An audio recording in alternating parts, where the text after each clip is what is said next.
Toda a função de um pastor é pastorear a igreja.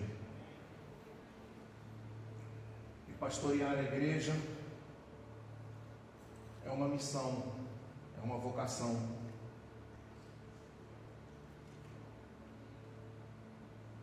Quando a Bíblia começa a fazer uma menção sobre pastoreio, sobre uma metáfora do que significa um pastor de ovelhas, e fazer uma comparação de que o próprio Cristo é o pastor das suas ovelhas, que nós somos as ovelhas do Mestre. O pastor sempre carregava o pastor de ovelhas, e todas as vezes que eu tive em Belém, tirando essa última vez, nós tivemos a oportunidade de estar. Belém é uma cidade muçulmana, cercada, assim como a faixa de Gaza, e eu não gosto muito de entrar lá porque é perigoso. Mas uma vez nós fomos com uma caravana, e foi muito especial, porque lá nós temos a oportunidade de ver o campo dos pastores, e essa região que a Bíblia fala que era o campo de Boaz, que era o campo onde se pastoreava as ovelhas, preservado até os dias de hoje, aquela região. E existem alguns homens, na vez que eu estava lá, que eles estavam caracterizados de pastores, assim também como Nazaré Village, e o pastor tinha dois instrumentos na mão, um cajado, e a ponta do cajado é uma vara que na ponta existe uma meia circunferência, que era justamente para colocar no pescoço da ovelha quando a ovelha ia se desviando da manada. Se colocava e puxava para ela voltar ao ponto. E também uma vara.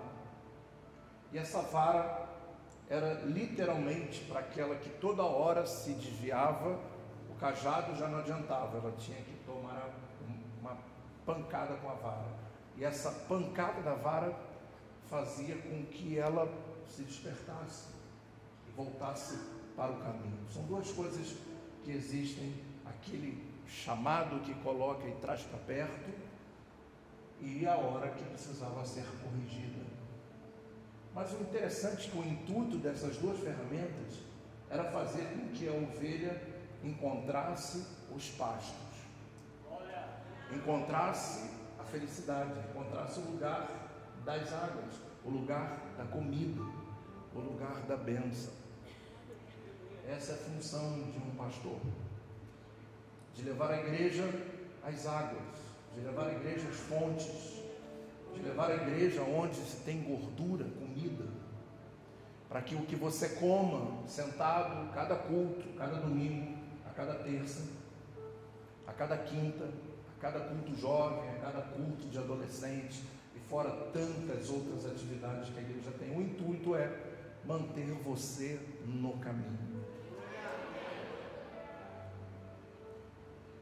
E por pastorear a igreja há muitos anos, existe uma coisa que ela sempre permeia no meio da igreja. E os anos vão passando, e esse assunto que eu quero tratar hoje é um assunto que sempre ele mantém o mesmo lugar. Ele não cresce e também para se tornar um problema muito grande, mas ele também não diminui. É uma coisa muito séria que nós precisamos entender isso. Eu gostaria que você abrisse a sua Bíblia comigo em Gênesis, no capítulo 17.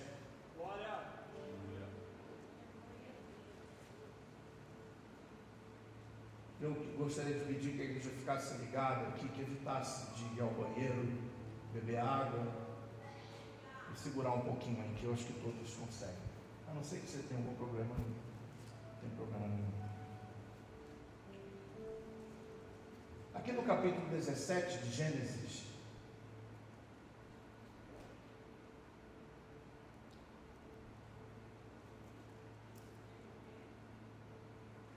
no versículo 3 em diante diz assim: Abraão prostrou-se com o rosto em terra, e Deus lhe disse: de minha parte, esta é a minha aliança, com você.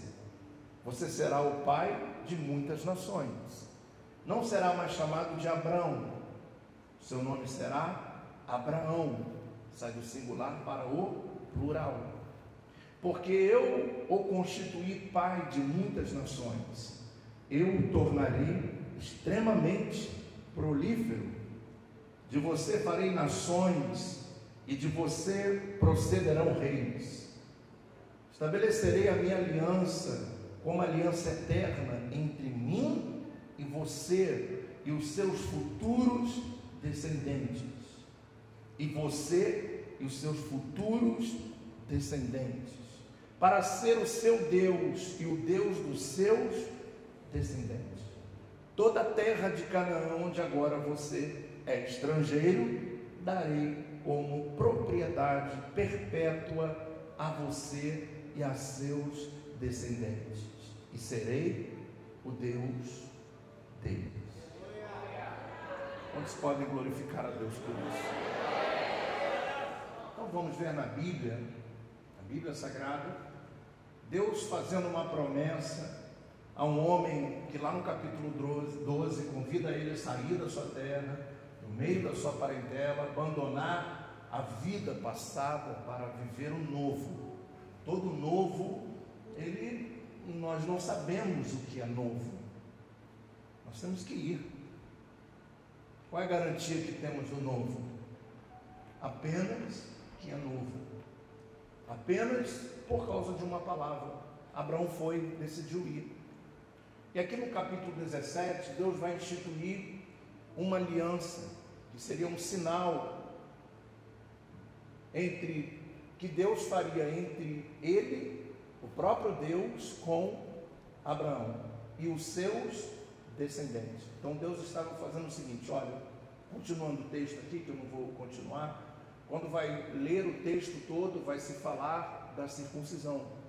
Então você pegava, desse momento em diante, todo menino que nascia, ao 8º dia era cortado o prepúcio do seu pênis, e esse era o sinal da aliança.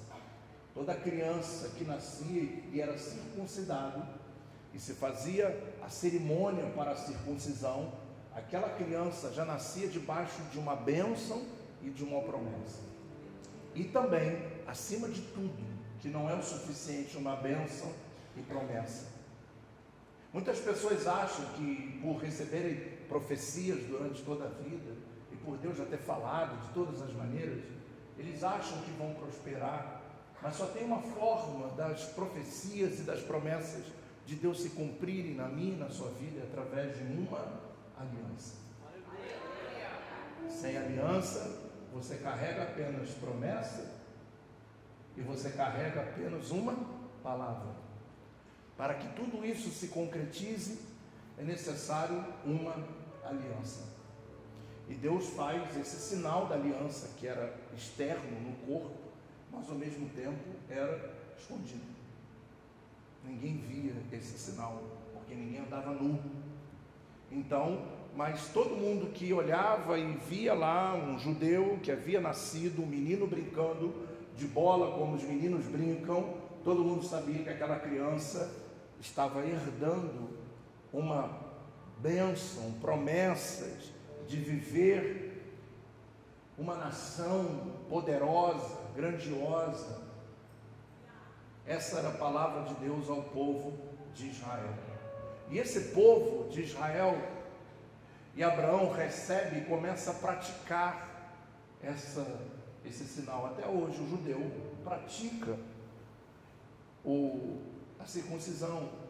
A criança, quando nasce, se faz uma bela de uma festa, segundo a cultura judaica, e eles vão fazer isso depois, novamente vão fazer aos 13 anos do Bar Mitzvah, que é a ingressão de um judeu, do menino ao judaísmo, a religião judaica, e também vai ter uma festa incrível, que até com uma caravana que a gente participou, que vão fazer isso lá no Muro das Lamentações, e depois vão andar pelas praças de Jerusalém, algo muito interessante, porque isso predizia uma vitória.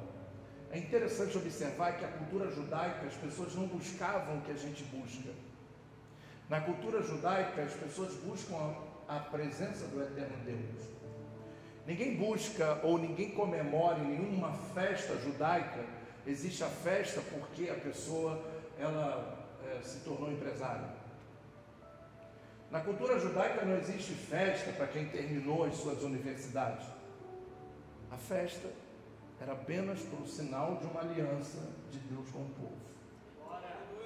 Isso já era o suficiente para esse povo ser abençoado. E quando vamos ver todas as festas cerimoniais, vamos ver a ceia, que é a festa dos pães asmos, era justamente o que a gente comemora aqui todo mês, participando da Santa Ceia. E o que eles fazem, qual a lembrança que eles têm? Não é lembrança de quem é mais rico, de quem é mais pobre, a lembrança de que Deus um dia livrou esse povo do Egito e das mãos de Faraó. E depois de aproximadamente 3.500 anos de história, eles comemoram até hoje a saída do Egito. Um povo que celebra a vida, que são resultados daquilo que Deus fala no capítulo 17, dizendo o seguinte: olha, eu abençoarei você, e eu faço uma aliança. É interessante observar que essa aliança que Deus faz é uma aliança incondicional, porque Deus sabe que o homem tem uma natureza adâmica. Todos nós temos a maior parte da nossa vida e da nossa mente é designada ao erro, aos pensamentos que não são os pensamentos que Deus quer que a gente pense. A vontade que temos não é muitas das vezes, ou a maioria das vezes, a vontade que Deus quer. Na nossa mente, na verdade, tem um monte de desculpas, de saídas pela direita, saídas pela esquerda, para não tomar as decisões mais assertivas, porque as decisões mais assertivas são aquelas que vão exigir de nós sacrifícios. E quando nós vivemos no âmbito de se alegrar simplesmente porque Deus cumpriu uma promessa, nos deu uma casa, um carro, a gente está sendo muito raso mediante a tantas coisas que Deus quer fazer na nossa vida, que são superiores a tudo isso, que é você poder viver e saber que você e a sua descendência vão perpetuar debaixo da bênção do eterno Deus. Podem ser pobres, mas felizes. Podem ser ricos, bem-sucedidos, felizes. A condição não é o que se tem, o que se pode. A Bíblia entrou nesse âmbito. As pessoas vêm à igreja buscando alguma coisa, como se Deus fosse um empresário maior, e o investimento que eu faço, eu tenho que receber. Às vezes é até chato, porque muitas das vezes nos nossos maiores sacrifícios, no nosso momento que nós queremos entregar algo a Deus, como Deus não deve nada a ninguém, Ele nos devolve. Às vezes a gente não quer, a gente só quer dar, mas isso volta de alguma maneira, de alguma forma, e a gente fica constrangido, porque eu quero dar alguma coisa a Deus que Ele não me devolva, porque eu quero honrá-lo, eu quero me sentir feliz por isso. Não é uma troca. A visão de bênção é muito mais ampla do que a gente pode imaginar, do que pode acontecer na nossa vida essa semana. Porque se essa semana não for uma semana boa, a gente tem outra semana lá pela frente. E tudo pode dar certo, apenas um minuto tudo pode mudar, apenas um dia tudo se transforma. É muito simples. O que nós temos buscado? O eterno que está nas suas mãos. A gente tem subido no seu colo, agarrado nas suas mãos e solta, Deus. Ou a gente tem tentado derramar sobre ele o nosso nardo.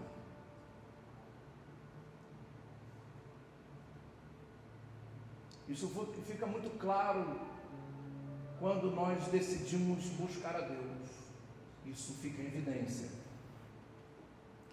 Deus promete: vocês vão ser abençoados. E eu faço essa aliança. Então, qual era a aliança? O que Deus esperava então de Abraão nessa troca de aliança? Porque uma aliança é um acordo entre duas partes.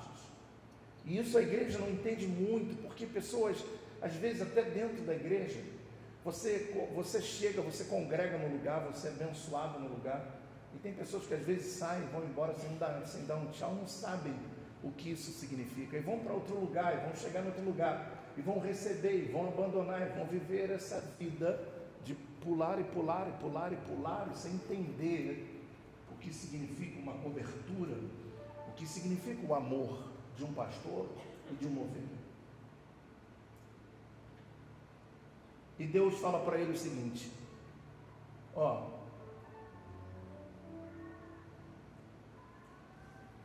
da sua parte, no versículo 9, diz assim: de sua parte, Abraão, disse Deus a Abraão, guarde a minha aliança, tanto você como seus futuros descendentes.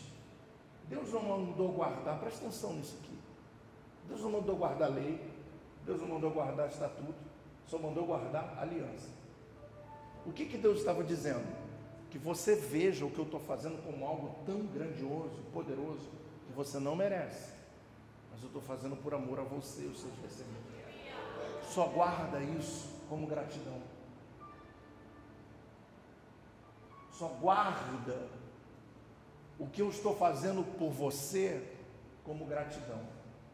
Só guarde você e ensine os seus descendentes a me honrarem, a guardarem, saberem que tudo que vocês conquistarem, aonde vocês chegarem, se for fiel, você precisa voltar e olhar e dar glória a mim, porque não é por você, é por causa do que eu faço com você a partir de agora. Você imagina você pegar o seu filho e você circuncidar e apresentar a Deus, como fazemos com as crianças no altar. Os pais mais inteligentes, quando entendem isso, eles vêm com seus filhos rapidamente, com 15, 13 dias. Já peguei criança aqui que parecia que estava saindo da mãe um dia antes. Mas outros esperam tomar todas as vacinas, todos chegam aqui, as crianças estão quase falando, porque não tem entendimento do que representa se entregar. A consagração de uma criança não é uma fórmula contra o problema, ou que a criança não vai morrer, ou que a criança não vai sofrer. Não existe isso, nem a Bíblia fala sobre isso. Mas é entregar a Ele, é falar: a partir de hoje, Ele também faz parte do que faz parte da minha vida. Então, a partir de agora, tudo que o Senhor tem para mim, o Senhor tem para Ele. Que até então, você era singular. Você está com a sua família aí perto de você? Alguém está perto da sua família aí perto? Alguém está sem família aí perto? Então, se você tiver, olha para alguém. Mas se você estiver com a sua família, você vai dizer assim: cara, era só eu. Não é? Aí depois você conheceu o quê? A esposa. Aí se uniram, uma só carne, quer dizer, a bênção ficou. O que era para um, agora é para os dois juntos. Aí vem o filho. Quando vem o filho, agora já não é mais Abrão, e sim Abraão. Pegou? Pegou? Pegou não? Pegou nada. Você era um, agora você tem família. Eu estava vendo os meus netos ontem brincando, e eles conversando, os mais velhos conversando, que vê o papo deles. Eu falei assim: gente, é sério isso, eu estou vendo isso. Outro dia eu estava sentado aqui, eu cheguei na igreja, vim para cá, aí ele olhou e falou assim: oi bispo, a paz do Senhor, né? Aí eu: a paz do Senhor.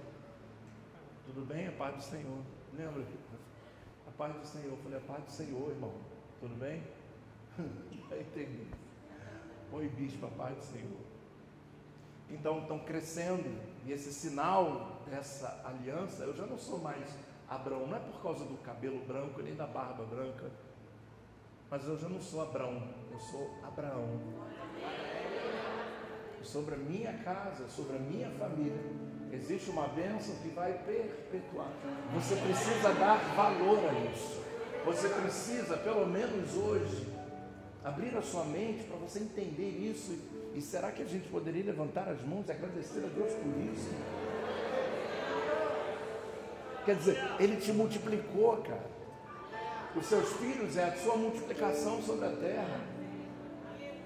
Deus me deu 2 filhas, entreguei minhas 2 filhas para os 2 rapazes do Guafacabana, do Barrão Cabana, e eles tiveram os seus filhos, e agora os filhos pertencem a ele. Eu sou apenas o avô que estraga tudo, o avô que vai, rapaz, eu estou bom naquele negócio de coelhinho. Quantos que eu peguei aqui? Eu já peguei uns 20 daquilo. Eu vou lá, o nego fica de bobeira, toda vez que eu jogo, boto R$2 e puxo um 5. Fica uma fila atrás de mim, né? Aí eu saio voado, Satanás, né? Espero todo mundo jogar, perder tudo, depois eu vou lá, cara, eu estou bom nesse negócio. A minha neta fica, vou no shopping para eu pegar um ursinho. Estamos multiplicando.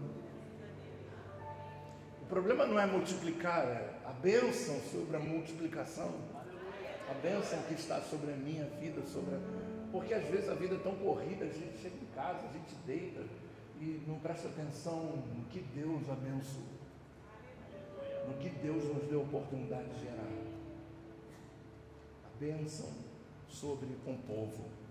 E aí Deus falou, agora só guarde a minha aliança, só lembre do que eu estou fazendo, só guarde, quer dizer, não esqueça de circuncidar, só isso. Mantenha circuncidando, mantenha fazendo. E o que significava a circuncisão? Entrega. Continua entregando, cada homem a mim. Vai entregando. O 8º dia me entrega e eu vou guardar. Me entrega e eu vou cuidar. Me entrega e eu vou prosperar. Me entrega e eu vou abrir caminhos. Me entrega e eu vou abrir portas. Me entrega e eu vou dar dons. Me entrega e eu vou dar habilidades. Me entrega que eu vou fazer desse povo um povo diferente sobre a terra. Essa é a promessa. Diga glória a Deus. Mas bispo, isso era sobre os judeus, sobre os hebreus? Sim. Mas vamos lá, eu queria que você fosse comigo aqui em 1 Coríntios, capítulo 5.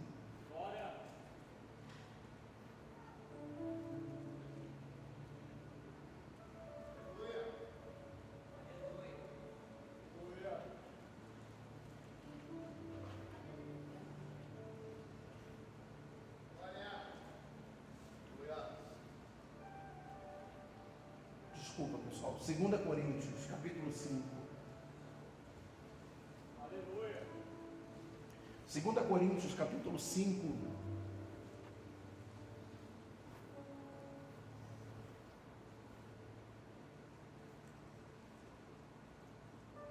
No versículo 17. Olha que incrível para a igreja. Olha que Paulo vai escrever isso. Portanto, se alguém está em Cristo, é uma nova. Então, a nossa NVI, um dos motivos de mudar a nossa versão já tem alguns anos, é justamente porque em outras versões está assim, é uma nova criatura.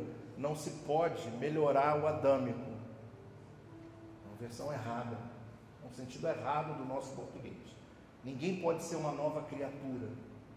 É uma nova criação. Porque quando eu começo o processo da regeneração, que começa pelo batismo nas águas, eu deixo lá embaixo o meu velho homem para nascer um novo. Então é algo novo, uma nova criação. Nós temos agora, que estamos em Cristo, nós fomos reconciliados. O que é essa reconciliação? Aliança, a circuncisão. Olha que profundo isso. E vai dizer o seguinte, olha, portanto, se alguém está em Cristo, é uma nova criação. As coisas antigas já, eis que surgiram coisas novas. Tudo isso provém de Deus, que nos reconciliou consigo mesmo, por meio de Cristo, e nos deu o ministério da reconciliação. Diga glória a Deus. Deus nos reconciliou. Então olha que coisa incrível. Eis que surge, tudo isso provém de Deus, que nos conciliou. Então havia uma promessa de coisas novas para Israel, e há uma promessa de coisas novas para a igreja. E agora eu quero começar a pregar. Eu quero que você entenda isso, para que não fique nenhuma dúvida ou nenhum pensamento contrário, dizendo, ah, mas está falando de Israel, está falando da igreja, está falando da igreja. Se estamos em Cristo, nós somos uma nova criação. Você já não é mais a mesma pessoa. Você agora, dentro de você existe uma semente divina. Se você ainda não se batizou, corre. No terceiro domingo ainda dá tempo. Tome a maior e melhor decisão da sua vida. Porque para começar algo novo. Então, quando Deus chama no capítulo 17 Abraão e diz para ele, agora você vai ser Abraão e tudo vai ser novo, a terra que você está, que não é a terra de vocês por enquanto, vai ser a terra de vocês, tá? E vocês vão ser prósperos, vão ser abençoados. Uma promessa de bênção para Israel. E agora uma promessa de bênção para a igreja. E agora, onde é que eu estou vivendo isso? Porque existe uma coisa na igreja, que ela anda como se fosse um vulto, nós não percebemos, e muitas pessoas às vezes elas não conseguem distinguir esse acontecimento na vida delas, e por isso elas não conseguem perceber que tem coisa nova, elas não conseguem mais se emocionar, ou a palavra, eis que tem alguma coisa nova. Eu lembro que quando eu era criança, se falava, quando chegava na época de Natal, nós estamos chegando em Natal, e minha mãe sempre dizia assim, Papai Noel vai passar aqui e vai deixar um presente. Aí a gente botava a meia, lembra na casa da vovó? Que a gente botava a meia lá e ficava esperando. Às vezes Papai Noel era sinistro, Papai Noel não visitava Praça Seca, agora então que ele nem pinta lá mais. E agora que ele está passando longe, Papai Noel só vai tomar muito tiro na Praça Seca.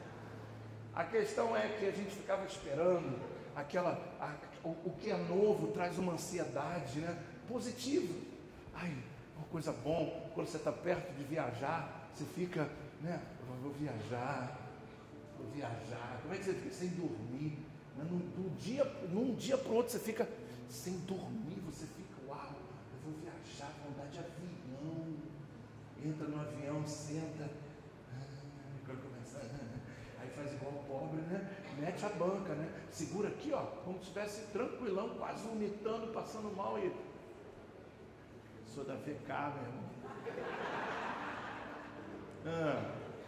Sou criado, sou cria, aqui, ó, se tremendo todo por dentro, bichão todo aquela empinada, aquela turbulência, e ele, na moral, tô bem, tá tudo bem? Tudo bem. E aí começar a ter uma experiência nova, a gente cria expectativas quando vamos mudar de casa, quando compramos um apartamento novo, como é que é?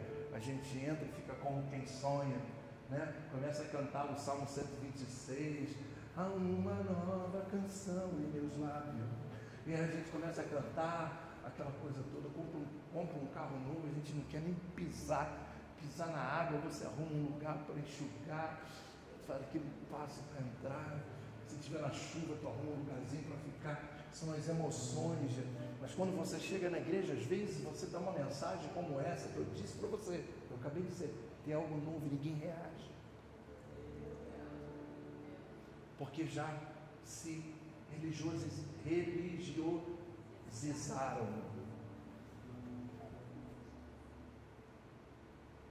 São tantas tentativas, ou são tantas esperas que demoradas, que às vezes passa a soar como apenas mais uma palavra que você ouviu no passado. E aí começa a acontecer uma coisa muito interessante, que às vezes é imperceptível e é difícil de você tratar desse assunto, que é a mediocridade. Eu quero falar para você sobre o que significa medíocre. É uma palavra que muitas pessoas se ofendem, mas eu preciso que você entenda o seu significado. Medíocre significa médio, mediano, que está entre bom e mal. Quer dizer, está ali, tá bom, está bem e está mal e está bom. Como aquelas frases, se melhorar estraga, essas coisas que as pessoas dizem. E aí, sofrível, insignificante, aquilo que tem pouco valor. Pessoas de meio, que vão vivendo no meio, elas carregam a promessa de tudo novo, elas carregam. Os judeus carregavam a promessa da circuncisão. Nós carregamos o sinal da aliança de que Deus tem coisas novas para nós, mas decidimos viver no meio. No meio. Está tudo bem, está tudo mal, mas está tudo bem. Vivemos num lugar chamado zona de conforto, porque para você avançar, para você crescer, para você sair do meio, e o mais perigoso disso tudo é que o livro de Apocalipse vai falar sobre a igreja. Quando fala sobre as 7 igrejas, eu não lembro agora essa igreja, qual a igreja, que Deus vai falar para eles assim: olha, vocês estão mornos. Laodiceia, obrigado, pastor. Igreja de Laodiceia, vocês estão mornos. Quer dizer, não é quente nem frio. Já viu isso? Toda vez que eu vou lavar o cabelo, quando vou num salão lavar o cabelo, a pessoa, alguns já dão logo aquele jato gelado que já dá irritada, né? Tu tá tranquilão, já dá um choque. Eles perguntam assim, ninguém pergunta quente ou frio, pergunta morninho. Você fala morninho, porque se botar quente dói. Então, morninho para ficar bacana, para relaxar, né? Jogar água fria e sai mais perturbado do que você deitou na cadeira ali. Então, quando você vai colocar o morno, o próprio Deus vai dizer assim: olha, o morno não é aquele que está frio nem aquele que está quente. Está dizendo que o morno é aquele do meio. Isso, o perigo disso é que espiritualmente o próprio Deus vai dizer: ó, a essas pessoas eu vou vomitar da minha boca. Uma palavra muito forte isso, vomitar da boca. Então entenda uma coisa: o que significa vômito? Colocar para fora, sim ou não? Mas até então o morno está dentro. E é isso que eu vim pregar hoje aqui, porque o morno está dentro. E eu vim hoje trazer essa mensagem porque eu não quero que Deus chegue ao ponto de tirar você dentro dele. Porque quando a Bíblia diz que Deus vai vomitar, Deus está dizendo: eu vou tirar você de dentro de mim. Eu vou colocar você para fora. Você está dentro, mas eu vou colocar você para fora. Porque é uma vida de meio. Não tem sentido a gente ser abençoado por Deus. Não tem sentido você estar pautado na Bíblia Sagrada, dizendo que o Senhor te abençoou com todas as sortes de bênçãos. Vamos para Filipenses, vamos para Efésios e vamos começar a relatar todas as bênçãos que tem para a igreja, e você viver uma vida de meio. Não tem sentido. Não tem sentido você servir a um Deus que é criador dos céus e da terra e viver no meio. Não tem sentido você andar, parar na praia, e você que gosta de praia, sentar lá, ficar o dia inteiro olhando o mar e sair dali para viver uma vida de meio, olhando toda a criação. Você vê a água vindo e Deus falando volta, porque Ele só não cria, mas Ele sustenta toda a sua criação. Não tem sentido você viver uma vida medíocre, uma vida mediana, que Deus te deu tantos dons, tantos talentos, e você só entrega o meio, está no meio, não consegue avançar, não consegue crescer. Uma vida de meio. Deus não nos chamou para sermos pessoas medianas, Ele chamou a mim e a você para ser uma nova criação. Nós que estamos em Cristo Jesus, nós temos a obrigação espiritual de chegar nesse lugar e não admirar os adolescentes, mas de nos tornar como um deles. Nós não temos mais que admirar ou ficar fotografando ou filmando eles dançando, quando nós, os patriarcas, os primeiros, porque o que Deus falou para Abraão foi você e depois os seus descendentes. Nós não somos exemplos para eles, o que Deus está fazendo neles, não fomos nós que ensinamos. Não se glorie com isso. O que eles receberam aqui foi o que Deus deu a eles. Porque quando pegam os maiores, os mais velhos, os mais magistrados da igreja, os mais qualificados, os mais ungidos, eles só sabem ficar admirando e batendo palma, onde deveriam de ser o exemplo daqueles que dançam, daqueles que pulam, daqueles que se entregam. Nós deveríamos de ser o grande exemplo e sair do meio, porque se deixar essa turma sem avivamento, se deixar esses jovens sem louvar, sem buscar, sem adorar, ele vai se tornar como cada um de nós que está sentado aí, vivendo meio. Não anda, não desanda, não tem, na vida é assim, na família é assim, nos sonhos são assim, nos projetos são assim, tudo pela metade. Começa muito bem, depois para, termina, não tem foco, não tem coragem para andar, enquanto Deus está dizendo, vai cara, eu já te abençoei, eu já te reconciliei comigo, vai. Às vezes as pessoas me procuram e falam assim, bispo, o que o senhor acha? Porque apareceu uma oportunidade de abrir uma nova loja, e eu fico pensando por que ele pergunta isso para mim.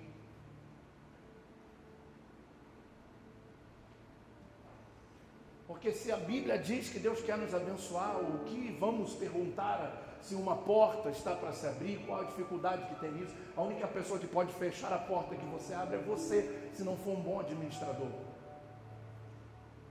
Se não temer a Deus, se não botar Deus como teu sócio, aí tu vai se lascar, irmão. Não se iluda. Se ele não compartilhar com ele de toda a riqueza que ele tem te dado, você vai passar por dificuldades. E o detalhe, escuta, quando você passar dificuldade, todos vão saber, foi por causa da sua infidelidade.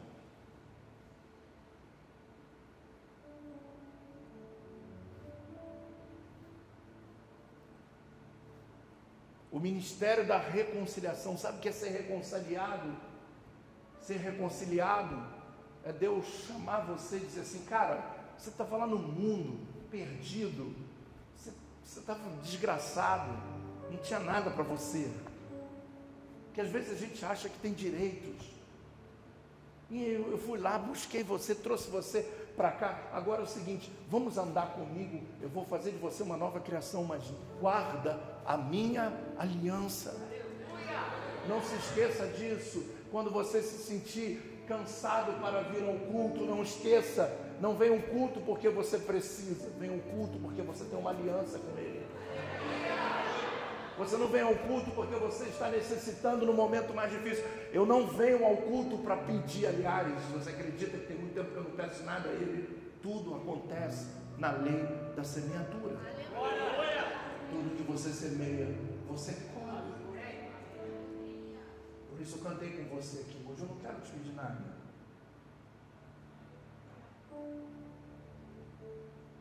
Precisamos sair do meio. Há um espírito que impede pessoas reagirem quando estão no meio.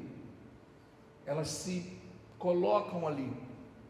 Às vezes não tem dinheiro para pagar suas contas, mas também não conseguem voltar e fazer a matrícula para voltar a estudar. Como pode isso? Como pode uma pessoa passar necessidade de pedir cesta A, B, C, enquanto era só se voltar a estudar, voltar para ter um novo caminho, uma nova oportunidade? Pessoas de meio não conseguem avançar, elas preferem ficar no meio, dependendo de A, de B, de C, e das pessoas, às vezes, quando família, porque a igreja está aqui para te abençoar, nunca, sempre, mas família muitas vezes dá e joga na cara, e às vezes a gente é humilhado, a gente passa por humilhações e um mundo de coisas novas diante de nós, e a gente parado, porque decidiu ficar, aqui está bom, daqui não saio, daqui ninguém me tira.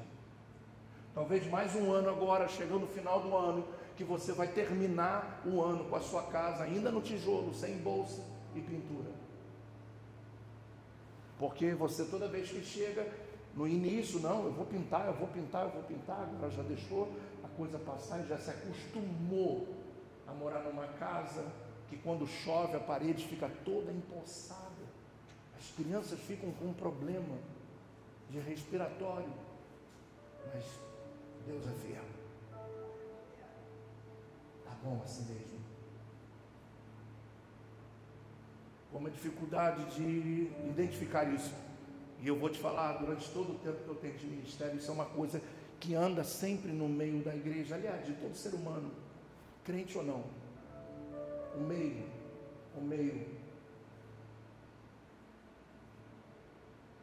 E se você, e eu vou te falar uma coisa, eu já vi isso acontecer, tá? Eu já vi isso. Ela já viu aqui, nesse lugar, durante todos esses anos. Uma vez um irmão chegou, e ele veio me procurar, e ele falou assim, ora por mim que eu estou enfermo. E eu falei assim, eu vou orar para Deus te curar. Ele, epa! Curar não. Aí eu, você quer? Quero que ore para eu perder essa dor, porque eu estou recebendo no INSS. Se eu ficar curado, eu vou ter que dar baixa lá. Estou falando para você. Eu falei, sério, irmão? Mas você não quer voltar a trabalhar? Não, tá maluco? Estou recebendo. Mas eu estou com muita dor. Eu falei, então eu vou pedir a Deus. Deus tira a dor, mas deixa ele de forma errada, num Brasil que tem um monte de gente que verdadeiramente precisa. E dá para esse cara aqui porque ele quer ficar em casa. Eu falei, irmão, você me desculpa, mas eu não vou orar por você, nem para Deus te curar, nem para Deus tirar a dor, e nem para você ficar a vida inteira, eu não vou orar por nada. Sai daqui, não quero falar mais com você. Você pode ser maluco. Porque o meio tem um local de... O cara prefere sentir dor do que trabalhar. O cara prefere sentir dor do que acordar cedo. Você acha que isso é brincadeira? É sério. Nós estamos numa vida de meio. Deus nos dá responsabilidades. O que a gente entrega? Metade. Ninguém consegue avançar, ninguém consegue romper, ninguém consegue pegar, não, eu vou desenvolver isso aqui, eu vou ser melhor, eu vou fazer melhor. Isso traz uma satisfação pessoal, você não tem noção de realização, você começa a viver esse versículo, a entender que o mundo, aliás, que o céu é o limite para você tocar. Pode levar anos para a tua fogueirinha acender, pode, talvez ela nunca acenda como você espera, mas não seja de meio. Deus mandou trazer essa mensagem para a igreja. Domingo que vem é ceia. Entenda, se a gente ficar no meio, com um mundo de bênçãos diante de nós, Deus pergunta a você, por que vocês querem que eu venha aqui para o culto, se vocês me rejeitam? Para que vocês querem? Por que queremos que Deus venha aqui hoje? Para nos abençoar, se a gente não quer sair do lugar. Temos desculpa para tudo. Outro dia eu fui falar com o irmão, não sei o que, ele falou, opa, tá bom. Quando você vai dar uma ideia, quando você vai falar uma coisa, já tem a pessoa, já tem resposta. Pessoas de meio, elas são programadas à autodefesa, porque elas não conseguem ser confrontadas. E aí hoje eu trouxe meu cajado e eu trouxe a minha vara, que é a autoridade que Deus me deu sobre a sua vida, sobre essa igreja. Não para te bater, mas para dizer, vamos embora. A gente está muito tempo comendo pasto ali e os outros já estão lá na frente, entendeu? Eu vim pegar você, puxar e botar, vamos embora. O que você está fazendo aqui? Você está fazendo no meio, se tem um mundo de oportunidades para você lá fora. Mas as oportunidades da vida vêm como? Desafio. Não vem, ou pelo menos nunca aconteceu comigo, não pode dizer que nunca vem, porque nunca aconteceu comigo, ninguém nunca chegou para mim e falou assim, ei, eu quero fazer uma coisa, já fizeram. Mas uma coisa assim muito extraordinária. Não mete a mão não. Não faz alguma coisa não, para ver se isso acontece. As conexões, né? Olha que coisa incrível. Eu desde muito cedo sou crente, desde muito cedo. Vocês não vão conseguir ver. Também não tenho como mandar. Mas essa semana aconteceu uma coisa muito interessante. Uma pessoa entrou em contato comigo no Zap, toda semana acontece isso. Eu não sei quem é, e quem não é, eu bloqueio logo para não ficar jogando papo mole. Mas apareceu um dizendo assim: oi, Renatinho. Eu falei, cara, Renatinho, alguém do passado, né? Aí eu falei assim: fala aí, tudo bem? Não lembrou do rapaz de jeito e maneira. Eu não lembro nem de como, da bispa, quando eu casei com ela. E eu falei assim: como é que era isso aqui? Eu não lembro nem de mim, quando eu era novo. E aí, apesar que eu prefiro agora. E aí ele mandou uma foto minha. Eu sempre falo isso aqui, que eu estava num retiro de 88, lembra? Com a juventude. Cara, ele mandou uma foto minha desse retiro. E eu lá, ó, cara, muito lindo, desde cedo. Eu numa foto que quase dá para ver aquelas fotos antigas, mandou, pô, tem um grupo aí rolando, do pessoal da antiga. E eu achei você, Renatinho. Eu falei, caramba, que legal, não lembro dele, estou falando com ele, mas não sei quem é. Aí ele falou assim, eu tocava com você na igreja. Eu falei, pô, cara, que legal. Ou ele envelheceu muito também, né? Que são quase 40 anos a foto. Olha que coisa. E aí o cara trabalha com um monte de coisa, e ele faz um evento. Ele falou assim, eu quero que você venha no meu evento. Quando Deus, quando a gente está assim, querendo ir, Deus abre. Cara, explica isso, mano. Como é que ele achou o meu telefone? Eu perguntei, como é que tu achou meu telefone, cara? Ele falou assim, não, um grupo aí que tá do pessoal da antiga me deu o seu telefone, mano. Que grupo é esse que eu nem tô? Deve ter sido meu amigo lá da Califórnia que deve ter mandado. E eu falei, não pedi para botar mais em grupo nenhum, mas eu falei, pensei, fiquei olhando aquela foto e eu falei assim, meu Deus, sou eu mesmo. Era eu mesmo. Eu comecei a conectar, a lembrar daquele culto, das profecias que eu recebi para ser pastor no dia daquela foto. E aí esse cara hoje é um cara que está na mídia, por incrível que pareça, o cara é famoso. E ele falou assim, não, vem para um evento e tal. Eu falei, caramba, uma conexão, 40 anos depois alguém acha o meu Zap. Deus tem um monte de coisa nova para você. Ei, Deus tem um monte de coisas novas para você. É uma nova vida, é uma nova aliança, um novo momento. Você precisa deixar o passado para trás, você precisa deixar as coisas que te magoaram, as coisas que te entristeceram, tem que deixar para trás. Tudo se faz novo. E a gente no meio, lembrando daquele dia, lembrando daquele negócio, quando ouve uma música,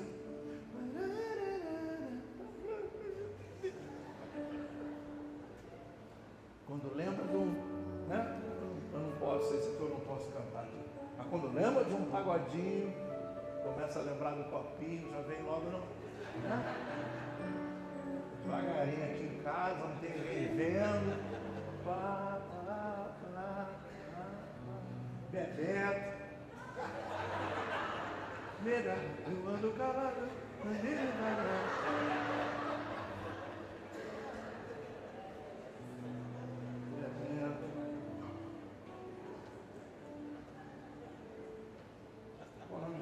Daquele outro, aquele cara, Emílio Santiago, lembra do Emílio Santiago?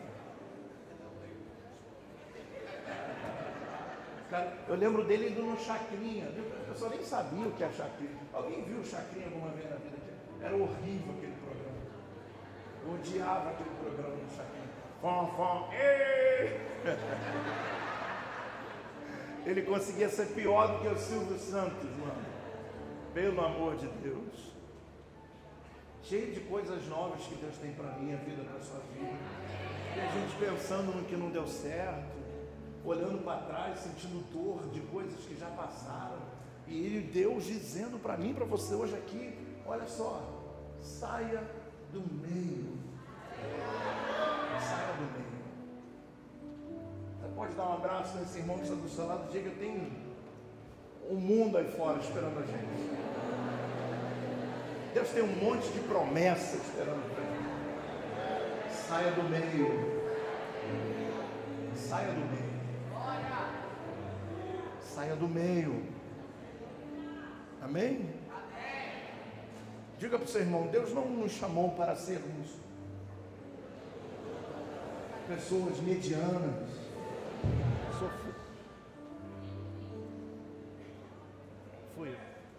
Fui eu aqui, tá? Sofríveis, sem importância. Você parou de falar para o seu irmão, cara, que coisa louca. E sofríveis, sem importância. Não, você é importante. O mesmo sangue que me redimiu você também. O mesmo sangue que passou sobre o maior que esteja aqui, talvez nessa vida, é o mesmo sangue que foi derramado por você, que talvez more lá ainda num barraco. Não importa. A bênção está sobre nós. Agora, sair do lugar é uma decisão minha e sua. Deus já falou tudo novo. Agora eu tenho que sair. Eu preciso sair. Foi assim que Deus revelou a Abraão quando o chamou. Promessa grande vai ser para você, nações vão surgir, a sua descendência vai ser poderosa. Assim Deus prometeu para a igreja: olha, vocês vão ligar na terra e vai ligar no céu. Vocês vão pisar escorpiões e serpentes. Vocês vão orar pelos enfermos, eles vão ficar curados. Meu Deus! Muita coisa poderosa está acontecendo aqui nas terças proféticas. Muitas coisas maravilhosas, mas você precisa sair do meio. Pega na mão do seu irmão, de um lado ou de outro. Você não precisa olhar para ele, só pega na mão dele e diga para ele: Deus tem promessas poderosas para a sua vida, mas para vivê-las você precisa se posicionar como alguém que tem valor, alguém que anda acima da mediocridade.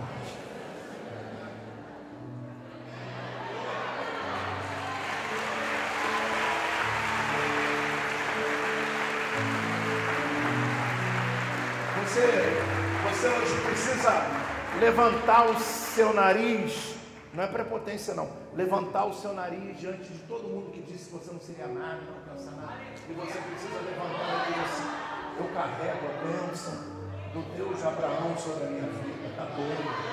Eu não vou aceitar que essas palavras se tornem realidade. Eu não vou permitir mais que eu fique bloqueado porque pensam, porque não pensam, porque acham ou deixam de achar. Eu vou seguir, eu vou avançar. A gente canta isso aqui, ó. Por isso a importância de participar o culto não é para ser assistido, o culto é para ser participado. E a gente canta aqui: vou avançar, eu vou crescer, ninguém vai me deter. A gente precisa acreditar nisso. A gente precisa acreditar quando a gente dá aquela volta assim, por todo lado. Você tem que aprender a dar essa voltinha que às vezes fica assim: não, porque eu não faço essas coisas, não, eu sou muito sério. Eu tenho uma música para você, falando sério. Estou muito sério, estou lembrando de um monte de música, hein? Minha cabeça é um negócio doido. E aí está aqui, manda essa aí para mim, manda que eu canto, hein? Ó, todo lado, sou abençoado. Aí para a direita. Só que eu sempre faço para a esquerda para acompanhar a pessoa. Para a direita, para a esquerda, para a frente, para trás, por cima, por baixo. Por isso é uma coisa só que a gente fica falando aqui. E aí o mais importante de entender o que Deus fala, quando Deus iria vomitar da boca, ou o que Deus está dizendo que vai tirar de dentro dele, aí vem a característica de alguém que Deus já tirou de dentro dele. É o cara mais frio da igreja. Quando você identificar que você já não sente mais nada, pode ter certeza que Deus já tirou ele de dentro. Já tirou você de dentro dele. Leve a sério essa mensagem. Enquanto você se emocionar em todos os cultos. Cara, louva a Deus que não tem um culto que eu não curta. Tem cultos que são melhores do que o outro, né? Assim, que Deus, sei lá, não é melhor, não é essa palavra. Tem um mover diferente de cada culto, mas cada culto é um culto, e cada culto é um momento que eu preciso sentir, falar com Deus, vibrar com Ele, dançar com Ele. Isso chama-se vida espiritual. Independente das coisas que estão acontecendo ou não, nós temos uma aliança com Ele.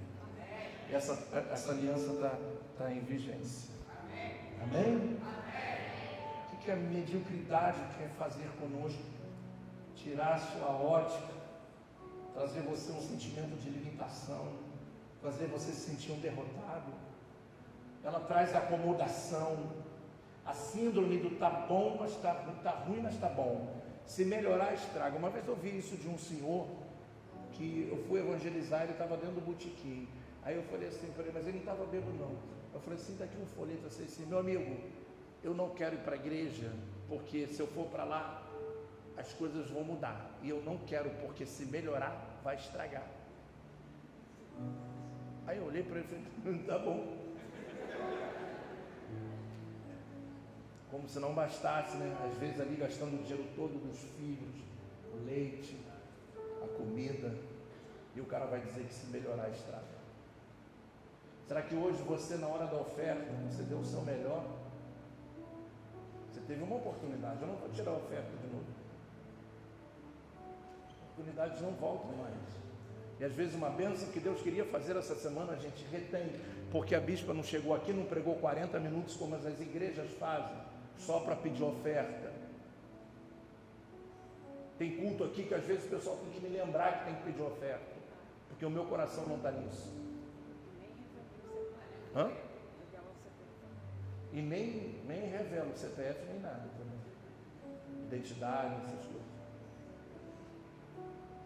Porque se falar assim, eu te revelo, o cara pega da 1.000, da 2.000, da 5.000, como eu canso de ver na internet. Se eu pegar agora aqui e falar assim, gente, vamos recolher uma nova oferta, vai dar mais do que a primeira que entrou. É porque a gente não é capaz mais de ouvir de primeira, gente. Está igual carro velho, empurrando no trampo. Sabendo que temos contas, que temos responsabilidade, e às vezes só na segunda, quando é necessário, às vezes, me expor, falar de uma necessidade, e aí o povo vem. E quantas vezes aconteceu isso aqui? Porque perdemos a sensibilidade, somos medianos, não conseguimos mais ouvir de primeira. Deus fala, pega isso e faz isso que eu estou te mandando. Todas as vezes que Deus manda eu dar as maiores ofertas, não é no culto. Às vezes eu estou na rua e Deus fala, transfere agora. Eu não estou no culto, eu não estou no momento do culto, eu não estou no envolvimento do culto, onde Deus fala, eu já chego aqui, minha oferta já está na conta da igreja antes de eu sair da minha casa. Por isso você não me vem entregar envelope. Porque antes de qualquer pessoa eu preciso, tenho uma necessidade de ser o primeiro a fazer isso. Antes de chegar na igreja eu quero ser o primeiro ofertante, o primeiro dizimista. Todo mundo sabe o CPF, a gente dá quando está aqui. Quando chega, perdemos a sensibilidade da audição, do que temos que fazer pelo outro que está do nosso lado, pelas coisas que podemos ajudar e mudar a mentalidade de pessoas. Passamos a olhar o umbigo, pessoas de meio, elas não conseguem perceber o que estão à sua volta. Saia desse lugar, hoje, urgente, saia desse lugar. Se entregou a Deus, se entregue de verdade.